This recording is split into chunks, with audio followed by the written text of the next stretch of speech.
सामवेदीय तलवकार शाखा की केनोपनिषद के चतुर्थ मंत्र का विचार कल प्रारंभ हुआ था। चतुर्थ मंत्र के संबंध भाष्य में भाष्यकार भगवान ने चतुर्थ मंत्र का अवतरण लिखते हुए ये कहा था कि चतुर्थ मंत्र एक शंका का समाधान करने के लिए आ रहा है।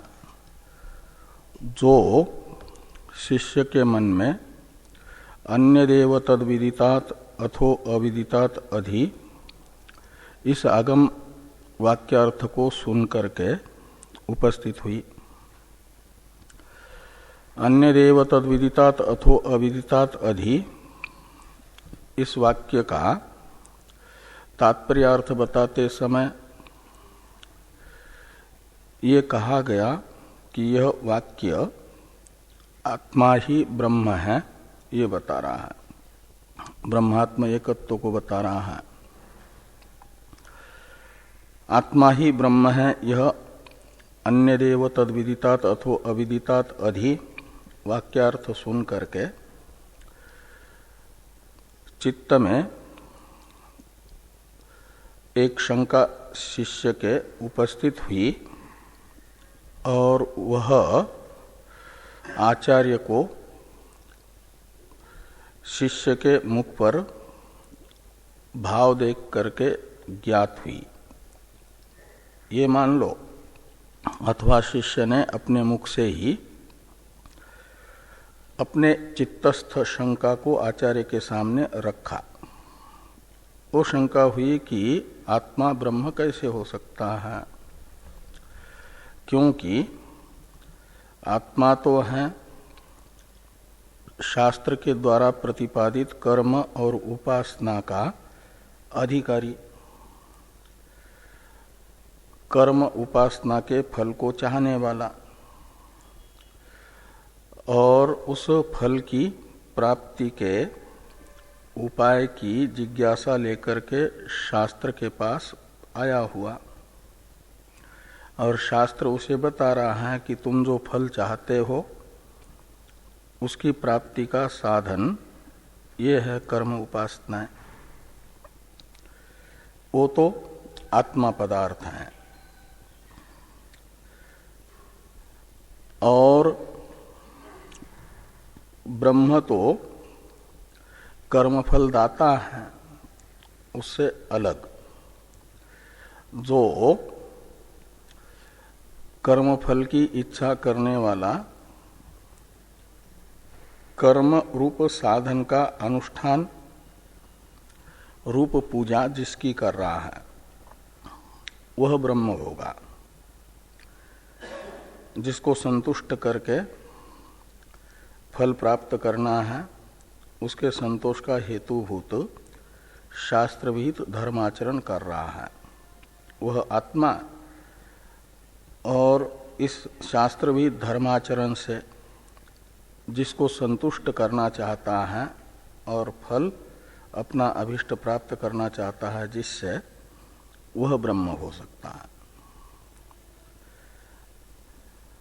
तो और उपासना का अनुष्ठान करके उपासना का फल प्राप्त करना चाह रहा है जिससे, वह सेव्य उपास्य ब्रह्म होगा और उपासना का कर्ता आत्मा होगा।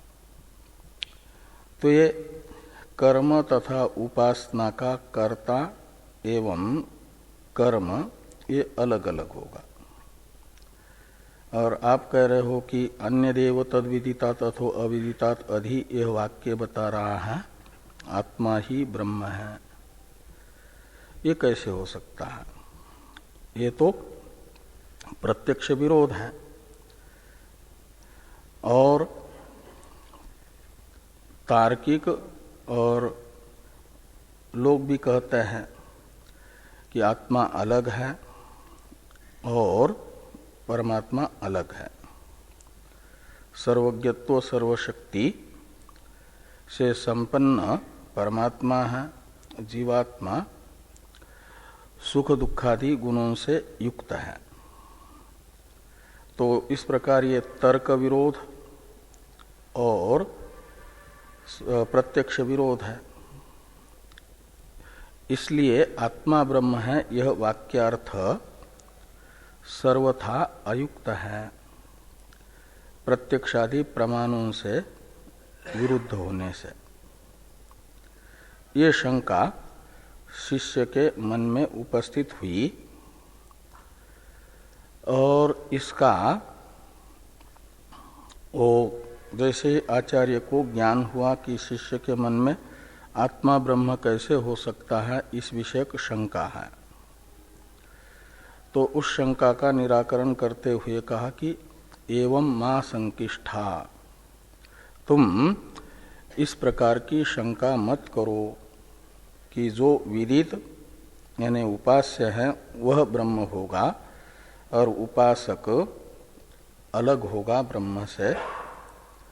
इस प्रकार की तुम्हें शंका नहीं करनी चाहिए। एवं मां संकिष्ठा,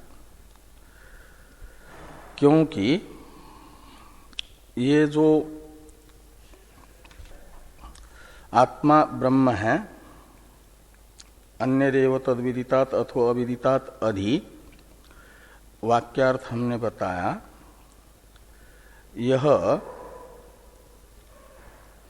परमात्मा और जीवात्मा के वास्तविक अभेद को विषय करने वाला तत्वावेदक प्रमाण है।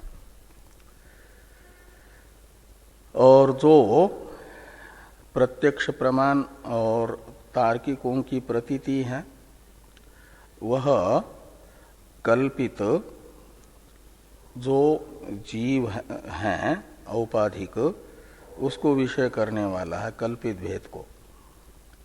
उपास्य उपासक भाव कल्पित हैं और उस कल्पित उपास्य उपासक भाव को लेकर के प्रत्यक्षादि प्रमाण का तथा तार्किकों का प्रत्यय है।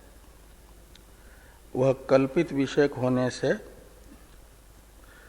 तत्वावेदक प्रमाण के सामने आभास ही है, प्रमाणाभास ही है। व्यवहार में प्रमाण होने पर भी व्यावहारिक प्रामाण्य है उनमें, और तत्वमशादी वाक्यों के दृष्टि में वे वैसे ही अप्रमाण हैं जैसे सुक्तिका के ज्ञान से रजत का ज्ञान बाधित हो जाता है, उनमें उसमें भ्रमत्व सिद्ध होता है।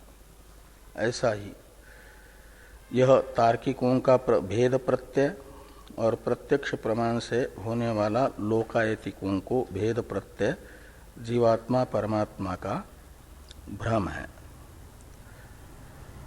और तत्वमशादी वाक्य वास्तविक अभेद का प्रतिपादन करते हैं, और उसी वास्तविक अभेद विषयक अन्य देव तद्विदितात अथो अविदितात अधि ये वाक्य है। इसे ब्राह्मण भाग ने यद्यपि बता दिया है,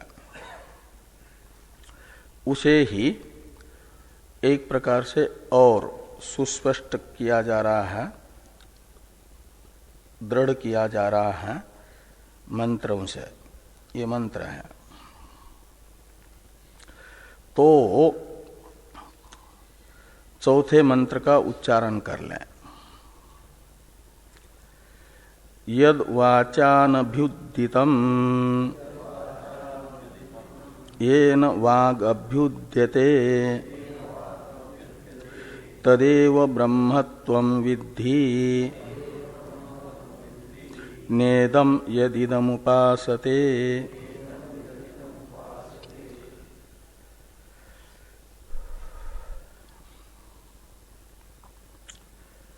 तो यत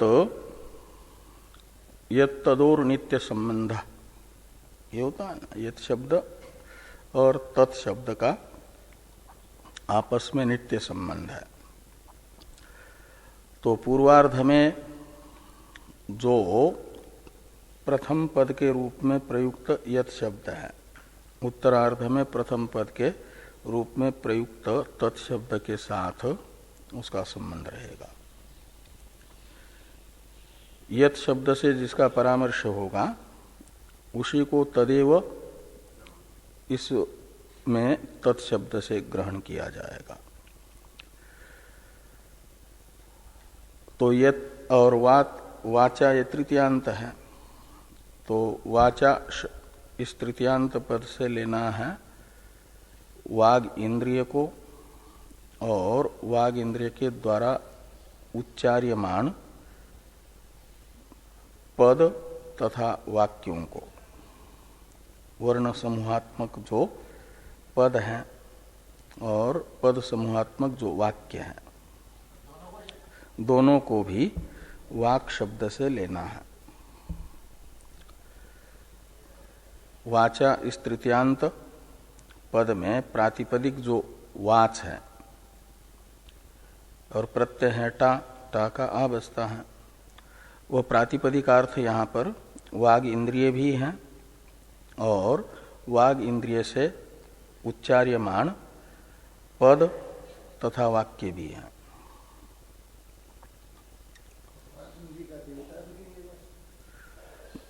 नहीं, यहाँ पर वो इंद्रिय और इंद्रिय के द्वारा उच्चार्यमाण शब्द, ये वाक प्रातिपदिक अर्थ होगा। और तृतीया करण को बता रही है, साधन को, उनमें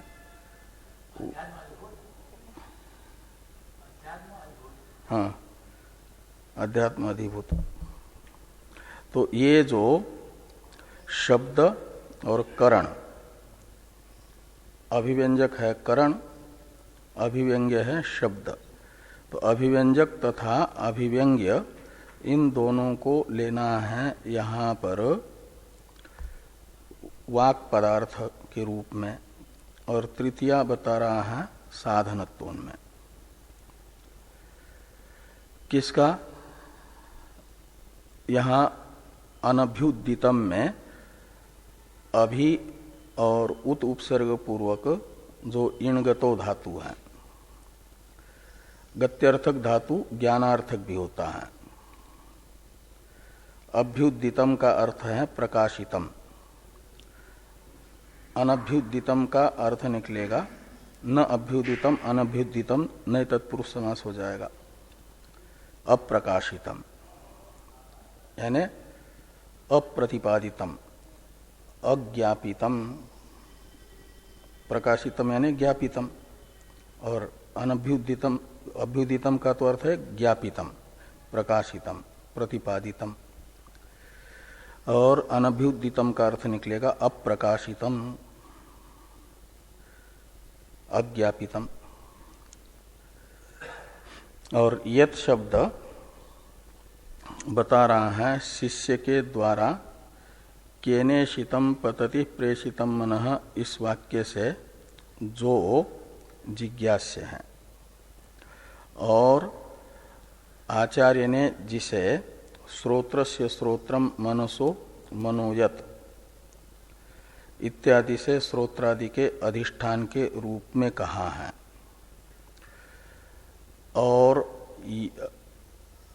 क्या न तत्र चक्षुर्गच्छति इत्यादि तृतीय मंत्र ने जिसे चक्षुरादि इंद्रिय अग्राह्य बताया है, अन्यदेव तद विदितात अथो अविदितात अधि, यह आगम वाक्य जिसे बता रहा है आत्मरूप, प्रत्येगात्मरूप, उसका परामर्शक है यत शब्द। सर्वनाम है ना, तो सर्वनाम स्वभावतः परामर्शक हुआ करते हैं प्रकृत अर्थ के। तो प्रकृत है शिष्य का जिज्ञास्य और आचार्य के द्वारा उपदिष्ट ब्रह्म, केनेशितम इत्यादि के द्वारा जिज्ञासित और श्रोत्रस्य श्रोत्रम इत्यादि के द्वारा उपदिष्ट ब्रह्म, वो है यत शब्द से ग्राह्य। और यत यानी प्रकृतम ब्रह्म, वाचा यानी वाग इंद्रियण तथा वागिंद्रिय अभिव्यक्त पदेन शब्देन अनभ्युदितम यानी अज्ञापितम। जैसे पहले कहा तृतीय मंत्र में न तत्र वाग गच्छति, उसी को यहां पर बताया जा रहा है यद वाचा अनभ्युदितम से। वाक का गमन किस पदार्थ में माना जाता है कि वाणी के द्वारा उच्चारित शब्द जिस अर्थ को जाति क्रिया गुण संबंध रूप अपने प्रवृत्ति निमित्त को देख करके प्रकाशित करता है। शब्द के द्वारा जो अर्थ प्रकाशित हो रहा है माना जाता है, वहां पर वाक पहुंच गई, वाक गई। और वो होता है जाति क्रिया गुण संबंध रूप प्रवृत्ति निमित्तों में से अन्यतम प्रवृत्ति निमित्त जिसमें रहता है। चार में से कोई एक प्रवृत्ति निमित्त जिस अर्थ में रहेगा माना जाता है उस अर्थ में वाक का गमन हुआ। वाक गच्छति का मतलब वाक का विषय वो बना, शब्द का विषय बना, और वाणी का विषय बना, ये कहा जाता है।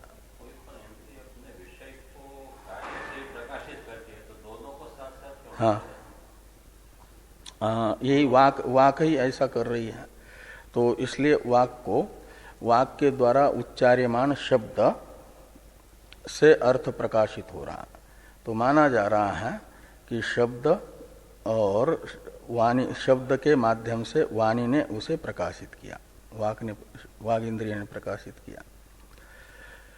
ऐसा तो होता है जो शब्द के प्रवृत्ति निमित्त से युक्त अर्थ है वह वाक से प्रकाशित माना जाता है, और ब्रह्म शब्द के प्रवृत्ति निमित्त से रहित होने से वहां पर वाणी की पहुंच नहीं है। इसे न तत्र वाग गच्छति से तृतीय मंत्र ने कहा था, वही यहां पर कहा जा रहा है कि वाचा यत अनुभ्युदितम यानी अप्रतिपादितम अज्ञापितम। तो वाग इंद्रिय तथा वाग इंद्रिय के द्वारा उच्चार्यमान पदात्मक तथा वाक्यात्मक शब्द से जो अप्रकाशित हैं वह ब्रह्म तदेव ब्रह्म। कहते हैं जो शब्द से प्रकाशित होता है उसे ब्रह्म नहीं समझना। यद वाचा अनभ्युतितम तदेव ब्रह्म, वही ब्रह्म है। यद वाचा अनभ्युदितम तदेव ब्रह्म, और वो ब्रह्म जो वाणी से प्रकाशित नहीं होता वह कौन है? तो कहते त्वम, तदेव ब्रह्म त्वम, ऐसा अन्वय करिए। वाचा अनभ्युदितम यत तदेव ब्रह्म त्वम, असी पद का अध्यार करिए। त्वम असी और इति पद का एक अध्यार करके इति विद्धि, ऐसा समझना।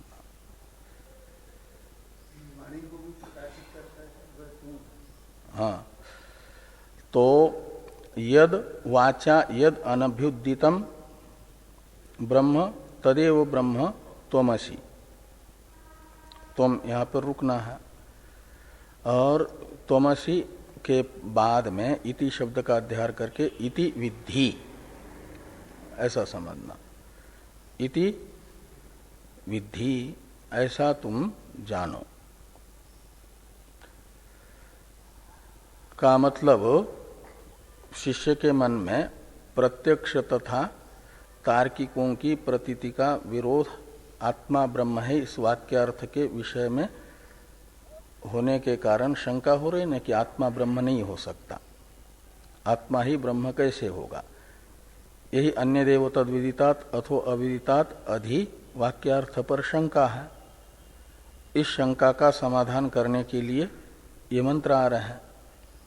उसमें इस मंत्र ने कहा कि यद वाचा अनभ्युदितम तदेव ब्रह्म त्वम असि, जिसमें वाणी की पहुंच नहीं है, जो वाग इंद्रिय तथा उससे उच्चार्यमाण शब्द से प्रकाशित नहीं होता, वह ब्रह्म तुम हो।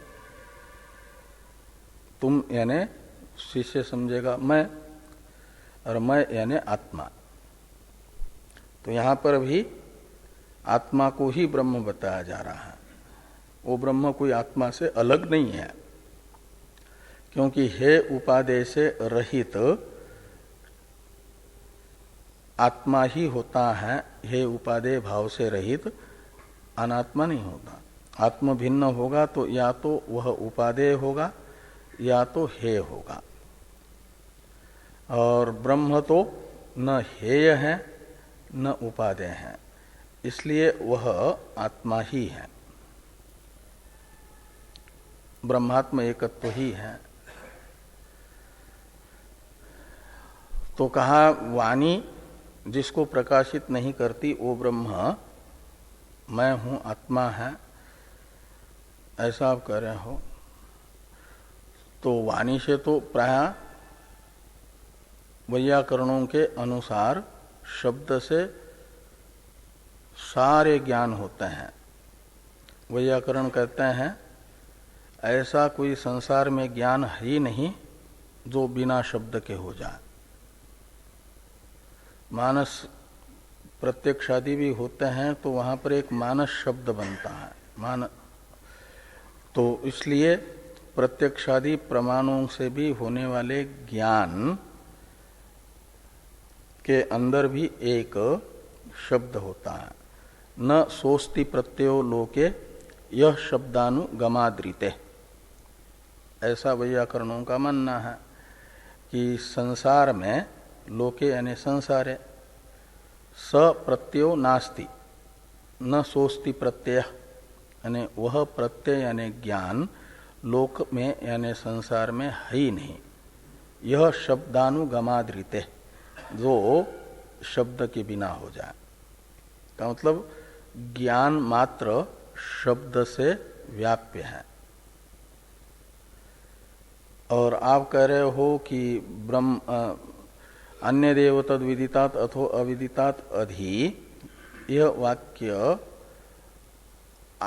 जिस ब्रह्म को शब्द प्रकाशित नहीं करता, यानी जिसका ज्ञान शब्द से नहीं होता, वह ब्रह्म आत्मरूप है, ऐसा बता रहा है आगम वाक्य। ये आप कह रहे हो। तो कहते हैं जो वैयाकरण न सोस्ति प्रत्ययो लोके यह शब्दानुगमाद्रिते में शब्द के बिना जिस ज्ञान का निषेध कर रहे हैं, शब्द से ही होने वाला समस्त ज्ञान को मान रहे हैं, वह ज्ञान जन्य ज्ञान है, वृत्त्यात्मक ज्ञान है।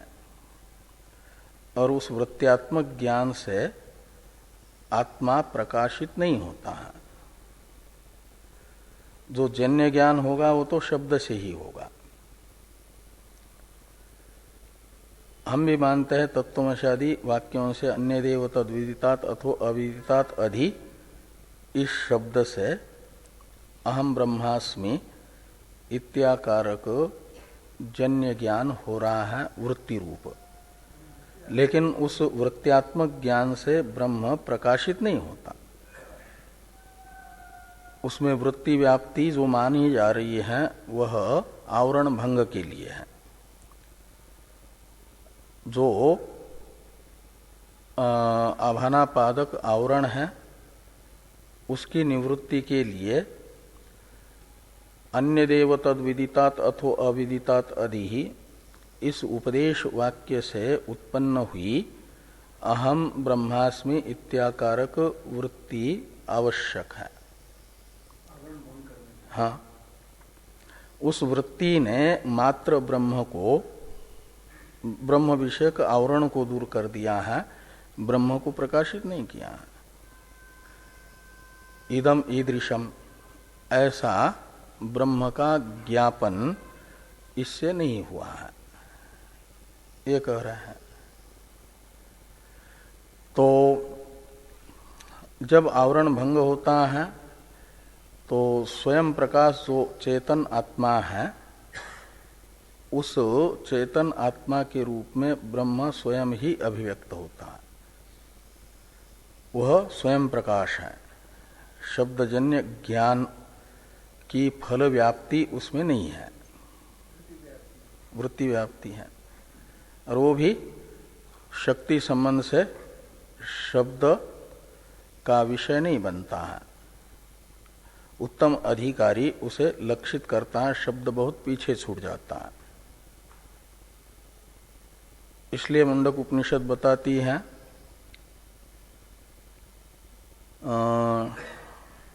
प्रणवो धनु शरो ह्यात्मा ब्रह्मतल्लक्ष्यमुच्यते अप्रमत्तेन वेधव्यम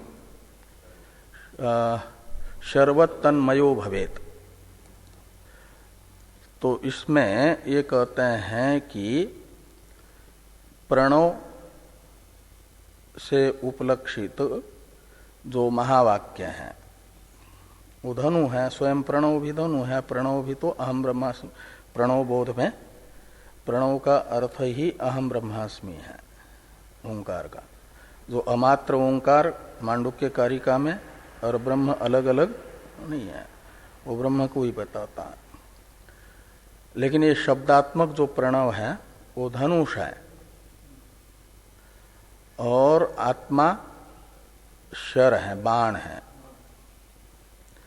धनुष को चलाने वाला, बाण को चलाने वाला जो धनुर्धारी होता है, उसके हाथ में धनुष होता है, उस पर चढ़ाता है बाण को और लक्ष्य पर छोड़ता है। तो लक्ष्य के ओर धनुष नहीं जाता, धनुष तो रहता है धनुर्धारी के हाथ में ही, और लक्ष्य को विंधता है बाण। तो ये जो आत्मा है स्वयं, वो बाण है। तो प्रणव रूप धनुष पर स्वयं को चढ़ा करके ब्रह्मरूप लक्ष्य के ओर फेंकना है। और वो फेंकने वाला कौन है? तो अप्रमत्तेन वेधव्य, जो प्रमाद रहित है, वेद के ज्ञान कांड के द्वारा उपलक्षण विधया ज्ञापन किया जा रहा है, जिस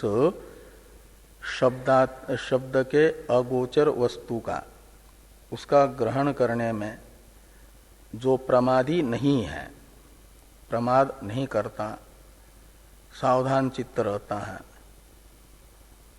वह आत्मा रूप बाण को प्रणव रूप शब्द पर चढ़ा करके लक्ष्य के ओर विंधता है, भेजता है। तो ब्रह्म रूप जो लक्ष्य है तदात्मक हो जाता है, शर्वत तन्मयो भवेत।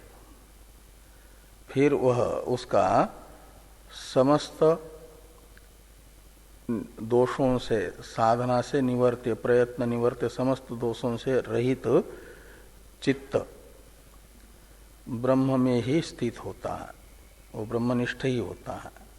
ब्रह्माकार ही वृत्ति उसकी बनती है, उस चित्त की। ये है शर के तरह तन्मय होना, लक्ष्यमय हो जाना।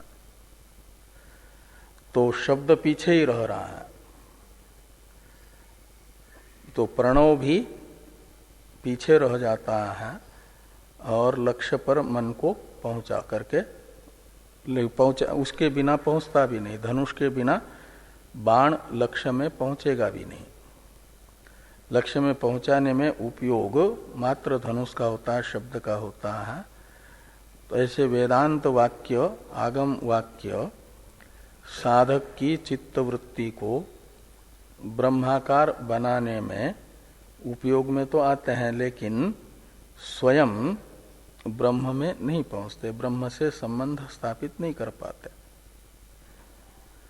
इसलिए कहा जा रहा है कि वो स्वयं प्रकाश है। यह न सोस्ति प्रत्ययो लोके यह शब्दानुगमाद्रित है, में प्रत्यय है वृत्त्यात्मक ज्ञान, जन्य ज्ञान, वो तो शब्द से ही होता है। तो उपलक्षण विधया भी तत्वमशादी वाक्यों से ही अहम ब्रह्मास्मि यह चित्तवृत्ति बनती है, ये कहते हैं हम भी। और एक ज्ञान है सत्यम ज्ञानम अनंतम, शब्द से कहा गया वो ब्रह्म है, वह स्वयं प्रकाशमान है, उसे प्रकाशित नहीं करता कोई भी शब्द। उसे श्रुति कहती है यतो वाचो निवर्तन्ते अप्राप्य मनसा से, मन भी उसे प्रकाशित नहीं करता, क्योंकि यन मनसा न मनुते ये न आहुर मनोमतम, मन उससे प्रकाशित होता है, उससे प्रकाशित होने वाला मन उसे प्रकाशित कैसे करेगा। ऐसे ही यहां पर कहा जा रहा है ये न वाग अभ्युद्यते, शब्द जिसे प्रकाशित नहीं कर पाता उस स्वयं प्रकाश ब्रह्म से स्वयं शब्द अभ्युदित होता है, का अर्थ है अपने अर्थ प्रकाशन का सामर्थ्य प्राप्त करता है, अपने अर्थ को प्रकाशित करने की प्रेरणा प्राप्त करता है। वाक शब्दित करण को वदन व्यापार में प्रेरित करने वाला, जिसे वाचोह वाक शब्द से कहा गया, वाचोह वाचम से, और न तत्र चक्षुर्गच्छति इससे जिसको वाणी का अविषय बताया गया, वह ये न वाक, वो वाक यानी वाग इंद्रिय भी वदन रूप व्यापार की प्रेरणा जिससे पा रही है, इंद्रिय और शब्द दोनों को।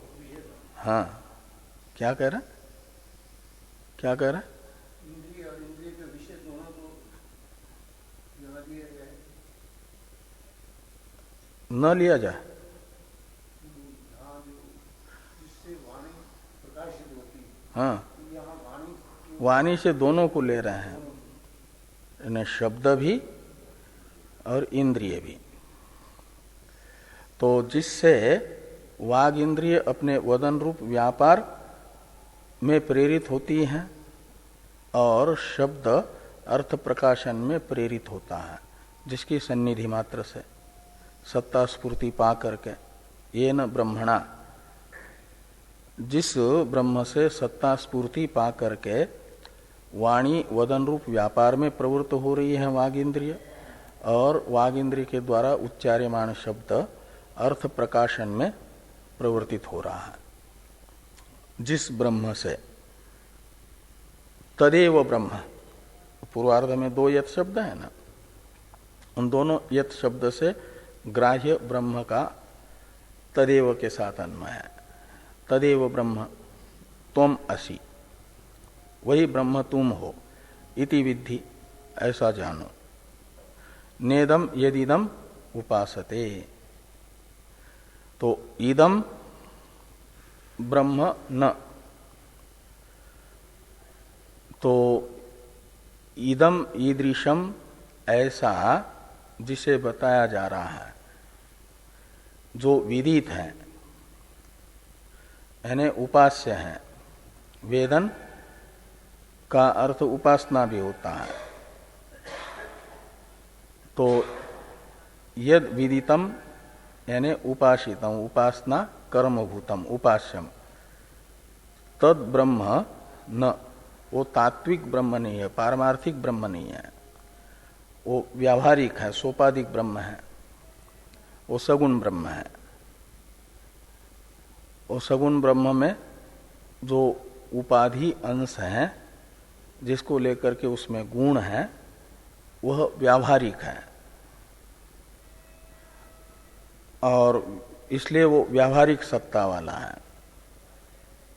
और यहाँ निषेध किया जा रहा है तो अन्य देव तद विदितात अथवा अविदितात अधि, यह वाक्य जिस पारमार्थिक स्वरूप को विषय बना रहा है उसकी जो सत्ता है पारमार्थिक, उसमें पारमार्थिकत्व का निषेध किया जा रहा है। नेदम यदिदम उपासते, तो जिस ब्रह्म की स्व से भिन्नतया उपासना की जा रही है, वह उपास्य ब्रह्म पारमार्थिक नहीं है,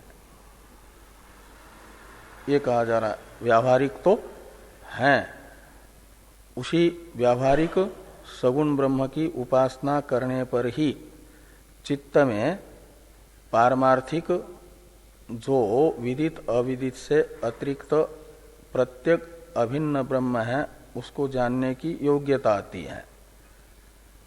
वो व्यावहारिक ब्रह्म स्वरूप की उपासना करने से आएगी चित्त में योग्यता पारमार्थिक स्वरूप को जानने की। इसलिए यहाँ पर नेदम यदिदम उपासते में जो निषेध किया जा रहा है वह पारमार्थिकत्व का निषेध किया जा रहा है, उसमें व्यावहारिक सत्ता का निषेध नहीं।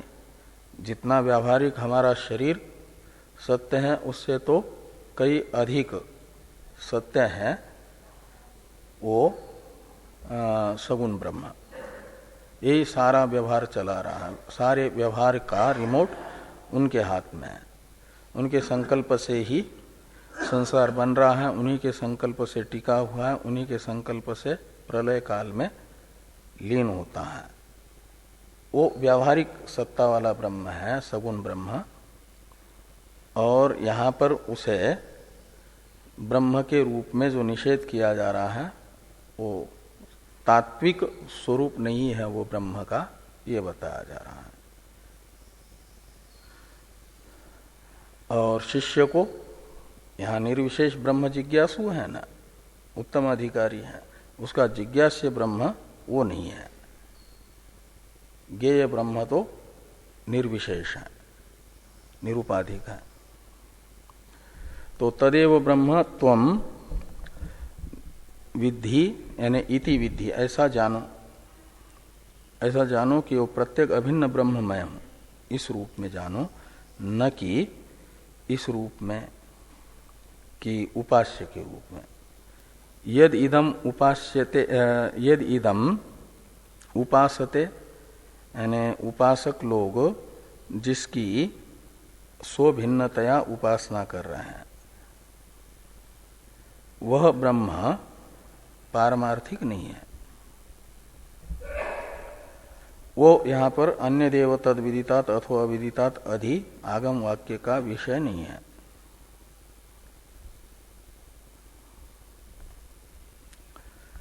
इसका भाष्य है, भाष्य को देखिए। हाँ। मां संकिष्ठा, तो शंका जो की थी शिष्य ने, तस्मात् युक्तम यद विदितम यानी उपास्यम तद ब्रह्म भवेत, इसे शंका की थी ना कि उपास्य को ब्रह्म माना जाए और उपासक को आत्मा माना जाए, इन दोनों का भेद माना जाए, एक नहीं। ये लौकायतिक और तार्किकों के अनुसार यहाँ पर शंका की जा रही है। वो भेद मानते हैं ना, उनके संस्कार से संस्कारित चित्त वालों के मन में ये शंका होती है, उसका निराकरण किया जा रहा। तो यत् चैतन्य मात्र सत्ताकम वाचा, तो पहले यत् ये जो प्रथम पद है पाठक क्रम के अनुसार भाष्यकार भगवान व्याख्या कर रहे हैं ना, पद भाष्य में एक एक पद की व्याख्या करते हैं। वाक्य भाष्य में वाक्यार्थ बताएंगे, तात्पर्य, पूरे मंत्र का वाक्य का तात्पर्य किसमें है, और यहाँ पदार्थ बताते हैं। तो यत ये जो प्रथम पद है सर्वनाम, इससे ग्राह्य पूर्व 3 जो मंत्र हैं, एक शिष्य की जिज्ञासा बताने वाला और 2 जिज्ञासा को शांत करने के लिए ब्रह्म के स्वरूप का वर्णन करने वाले, उनसे पूर्ववर्ती 3 मंत्रों से प्रतिपादित जो ब्रह्म का स्वरूप है उसका परामर्शक है यत् शब्द। इसलिए यत् का अर्थ करते हैं यत् चैतन्य मात्र सत्ताकम, जो चैतन्य मात्र सत्ता वाला है, का अर्थ है कि निर्विशेष ज्ञान ही, निर्विकार ज्ञान ही जिसका स्वरूप है। प्रज्ञान घन जो है वहां चैतन्य और सत्ता अलग अलग नहीं है, चैतन्य मात्र है सत्ता जिसकी, ऐसा बहुरी समास है। तो चैतन्य मात्र सत्ता कम, हाँ, निर्विशेष ज्ञान,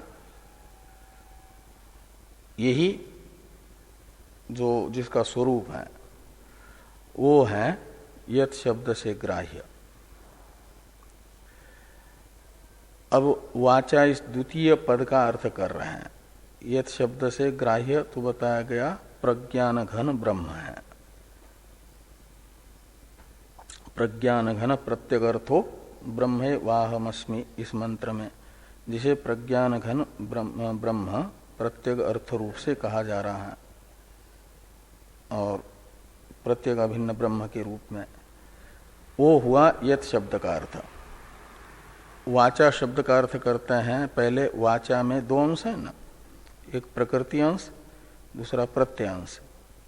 तो प्रत्यय अंश टा है, वो तो करण अर्थ में है। जो प्रकृति है वाक, उसका अर्थ करते हैं कि वाग इति जिह्वा मूलादिषु 8 स्थानेषु विसक्तम आग्नेयम वर्णानाम अभिव्यंजकम करणम। वाग इति वर्णानाम अभिव्यंजकम करणम उच्यते के साथ अन्वय करना। उच्यते यहाँ ये वाक्य दूसरी पंक्ति में समाप्त हो रहा है ना, वहां पर अंतिम पद है उच्यते। तो वाग इति वर्णानाम अभिव्यंजकम करणम उच्यते, ऐसे लगाना कि वाक इस प्रातिपदिक के द्वारा वर्णों के अभिव्यंजक इंद्रिय को बताया जा रहा है। करण यानी इंद्रिय। तो वाक इस प्रातिपदिक का अर्थ इंद्रिय है। खाली करण कहेंगे तो सभी इंद्रिय आएगी, इसलिए करण का विशेषण है वर्णानाम अभिव्यंजकम, वर्णों का अभिव्यंजक। वर्णों की अभिव्यक्ति जिस इंद्रिय से होती है उस इंद्रिय को यहाँ पर कहा जा रहा है वाक इस प्रातिपदिक के अर्थ के रूप में, ये प्रातिपदिक के द्वारा कहा जा रहा है। उसी वाग इंद्रिय का, वर्णों का अभिव्यंजक इंद्रिय है वाग इंद्रिय, उसके और 2 विशेषण है। एक विशेषण है आग्नेयम। आग्नेयम यानी अग्नेय विकार, आग्नेयम विकार अर्थ में प्रत्यय होकर के आग्नेय शब्द बना। अग्नि का यानी अपंचकृत अग्नि का, सूक्ष्म तेज का। अग्नि शब्द यहाँ तेज नामक जो भूत है ना 5 भूतों में, और वो सूक्ष्म और स्थूल भेद से 2 प्रकार के हैं पंचभूत। उसमें जो सूक्ष्म भूत अपंचकृत अग्नि और उसका विकार, उसके रजोगुण से वाग इंद्रिय की उत्पत्ति होती है, इसलिए उसे कहा जाता है आग्नेय। सूक्ष्म अग्नि के रजोगुण का परिणाम है वाग इंद्रिय, इसलिए उसे आग्नेय कहेंगे। अग्नि का कार्य होने से आग्नेय। तो अपंचकृत अग्नि से उत्पन्न हुआ वर्णों का अभिव्यंजक इंद्रिय वाक इस प्रातिपदिक का अर्थ है, यह अर्थ निकला। और वह इस शरीर में कहाँ रहता है, और इंद्रियों का क्या नाम, वर्णों का अभिव्यंजक कैसे बनता है, इसे स्पष्ट करने वाला एक विशेषण है जिह्वा मूलादिषु अष्टसु स्थानेषु विसक्तम। इन 3 पदों से एक विसक्तम ये विशेषण है करणम का। तो जिह्वा मूलादि जो 8 वर्णों के उच्चारण स्थान है, उन वर्णों के उच्चारण स्थानों से संबद्ध है। कौन? विसक्तम का अर्थ है संबद्धम। विषक्तम शीय बंधने धातु से, वो संज संज्ञे धातु से विसक्तम बनता है। तो विसक्तम का अर्थ होता है संबद्धम। कहाँ संबद्ध है? तो स्थानेषु संबद्धम, स्थानों में संबद्ध है, स्थित है। कौन से स्थानों में? तो जिह्वा मूलादि जो 8 वर्णों के उच्चारण स्थान है, पाणिनीय शिक्षा में, शिक्षा ग्रंथों में बताए गए वर्णों के उच्चारण स्थान, और उन स्थानों से संबद्ध हैं जो वर्ण का अभिव्यंजक इंद्रिय, वह वाक इस प्रातिपदिक का अर्थ है। ये यहां पर कहेंगे। एक तो ये हुआ इन 3 विशेषणों से विशिष्ट जो इंद्रिय है वह वाक प्रातिपदिक का अर्थ है वाचा में। और इस इंद्रिय के द्वारा अभिव्यक्त जो पद तथा वाक्यात्मक शब्द हैं वह भी वाक इस प्रातिपदिक का अर्थ है। ये आगे कह रहे हैं। तो कर्णम वागिति उच्यते, एक ये हुआ, और दूसरा वर्णाश्च।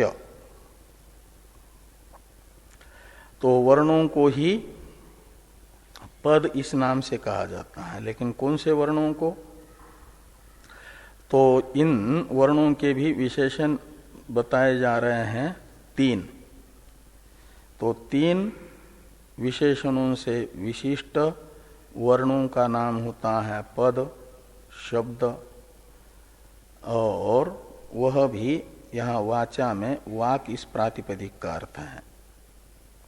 तो 2 हो गए, एक वाग इंद्रिय भी और वाग इंद्रिय से अभिव्यक्त वर्ण समूहात्मक पद, पद समूहात्मक शब्द भी, वाक्य भी, ये वाक इस प्रातिपदिक का अर्थ है। इसलिए कहते वर्णाश्च वाग इति उच्यते, ऐसे लगाना। वर्णों को भी वाक शब्द से कहा जा रहा है। कब? लेकिन कैसे वर्णों को? तो कहते हैं अर्थ संकेत परिचिन्ना। तो अर्थ संकेत से युक्त जो वर्ण समूह है वे पद कहलाते हैं, और वह पद वाक इस प्रातिपदिक का अर्थ है वाचा में। अर्थ संकेत परिचिन्न शब्द यहाँ युक्त अर्थ में है, विशिष्ट। तो अर्थ संकेत से विशिष्ट वर्ण और एतावन्तः, ये भी एक विशेषण है वर्ण का। तो सभी के सभी वर्ण एक ही पद में नहीं होते, इसलिए एतावन्त यानी निश्चित संख्याक, निश्चित संख्याक जो वर्ण है, इतनी संख्या वाले, और उतनी संख्या वाले हो भी, जैसे जल, इसमें संस्कृत में बोलना हो तो 5 वर्ण हो जाते हैं, हिंदी में 4 हो जाते हैं। जल शब्द में जकार अकार लकार अकार, और संस्कृत में बोलेंगे तो जलम, एक मकार भी आएगा। तो ये जो एतावंत हुआ, ये 5 वर्ण से युक्त, अर्थ संकेत से युक्त 5 वर्ण संख्याक एक पद है जलम, वह पद कहलाता है, वह वाक इस प्रातिपदिक का अर्थ है। यह अर्थ निकलेगा। अब जलम ये जो 5 वर्ण है वह एक पद बनेगा, लेकिन इनका क्रम बदल देंगे तो लजम, कहते ये जल रूप अर्थ को नहीं बता पाएगा। इसलिए वो 5 वर्णों का निश्चित क्रम भी होना चाहिए। इसलिए एक विशेषण जोड़ दिया, एवं क्रम प्रयुक्ता। एवं क्रम प्रयुक्ता यानी निश्चित संख्या और निश्चित क्रम भी वर्णों का होना चाहिए। तो निश्चित संख्याक निश्चित क्रम से युक्त प्रयुक्त जो वर्ण वे होते हैं पद नाम से, और उन्हीं को प्रयुक्ता इत्येवं तद अभिव्यंग्य शब्द, इन वर्णों को अर्थ संकेत से युक्त निश्चित संख्या तथा निश्चित क्रम से प्रयुक्त जो तद अभिव्यंग्य, इसमें तत् शब्द से लेना वाग इंद्रिय को। तो वाग इंद्रिय है वर्णों का अभिव्यंजक और वाग इंद्रिय से अभिव्यंग्य है वर्ण शब्द। तो तद अभिव्यंग्य शब्द पदम, तो उससे वाग इंद्रिय से अभिव्यंग्य जो शब्द हैं वो है पद, और उस पद को भी वाक इति उच्यते। वाचा में जो प्रकृति है वाक शब्द, उसके द्वारा बताया जाता है। वाक इस प्रातिपदिक का अर्थ वो भी है। तो दो च शब्द हैं, दोनों अर्थों का समुच्चायक। करण जो अभिव्यंजक है और उससे अभिव्यंग्य पद, वाक तथा वाक इंद्रिय के द्वारा उच्चार्यमाण पद, दोनों भी यहाँ पर वाक इस प्रातिपदिक के अर्थ हैं। और तृतीया उनसे वो उनमें साधनत्व तो बता रही है अर्थ प्रकाशन का। दोनों ये अर्थ के प्रकाशक हैं, और वो शब्द प्रवृत्ति निमित्त से युक्त जो अर्थ होता है उसके प्रकाशक बनते हैं, उनके अभ्युदय बन जाते हैं। और ये जो है ब्रह्म, उसका ज्ञापन ये नहीं कर पाते, अनभ्युदितम का अर्थ निकलेगा। अब ये जो श्रुति है, वाक शब्द का ये अर्थ निकलेगा वर्ण आदि, इस अर्थ की ज्ञापक श्रुति को भी बता रहे हैं टीकाकार भाष्यकार कि अकारो वे सर्वावाक सहसा स्पर्शांतस्थ उष्मभीर व्यज्यमाना बभी नाना रूपा भवति इति श्रुते। तो ये श्रुति है अकारो वे सर्वावाक, कहते अवर्ण ही समस्त वागात्मक है। अकारो वे सर्वावाक, और सा एषा यानी सर्व शब्दात्मिका जो आकार रूपा वाक है। वाक शब्द स्त्रीलिंग होने से एषा है, सा एषा स्त्रीलिंग प्रयोग है। और यह कहते हैं ये जो वर्णों के अलग अलग प्रकार हैं।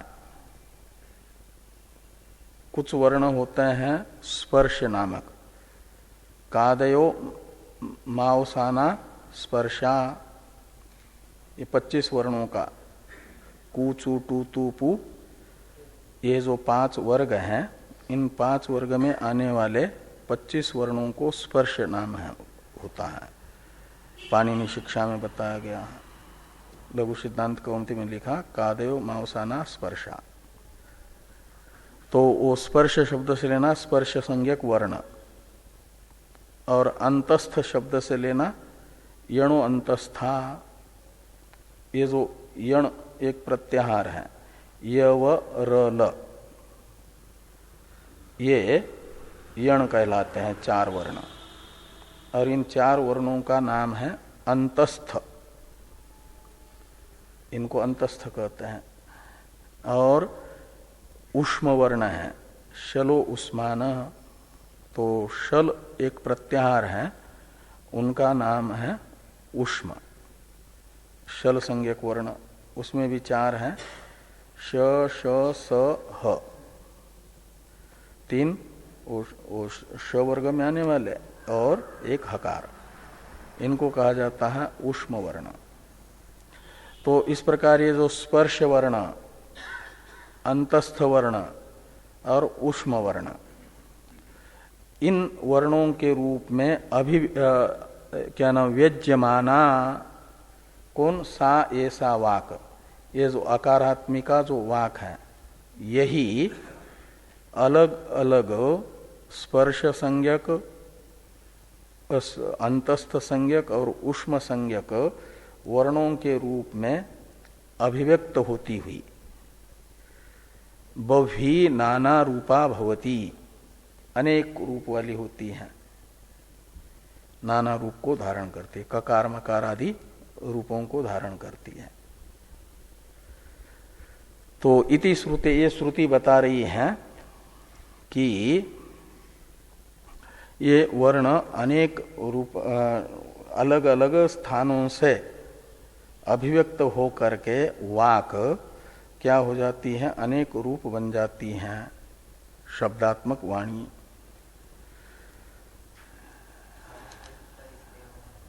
हाँ, राज बन जाता है। हाँ, लेकिन वो अलग अलग अर्थ के बोधक हो जाएंगे, एक ही।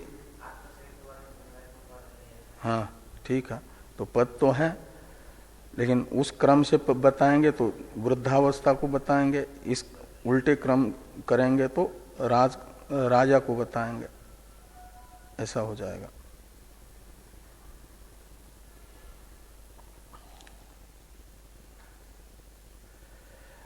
और इसी के और भी विकार बताए हैं भाष्य में, मितम अमितम स्वरः सत्यान्द्रिते एव विकारो यस्या। ते मीत अमित स्वर सत्य आंद्रित ये सब वर्णों के अवान्तर भेद हैं। ये कहा था ना कि बभी नाना रूपा भवती, सा ये सावाक, तो वो नानात्व तो क्या है, तो मितत्व अमितत्व स्वरत्व सत्यत्व अनृतत्व, ऐसे उसके अनेक रूप बन जाते हैं। किसके, ये वाणी के, वाक के, वाक पदार्थ के। विकार यानी कार्य है, परिणाम है, जिसके वो है वाक पदार्थ, यानी शब्द को भी वाक शब्द से लिया जा रहा है ना। हा? मितम अमितम स्वर सत्यान्द्रिते, ये भी वैयाकरणों ने इनके वाणी के अवान्तर भेद माने हैं, ये भी उसमें आएगा। जैसे अंतस्थ वर्ण ऊष्म वर्ण ये भेद हैं, वर्णों के अलग अलग नाम, ऐसे वैयाकरण में, वैयाकरणों के मत में ये भी अवान्तर भेद हैं वाणी के। हाँ, मित अमित स्वर, तो स्वर तो इसमें आता है अचह स्वराहा, ऐसे ये मित अमित का भी आएगा शिक्षा में ही।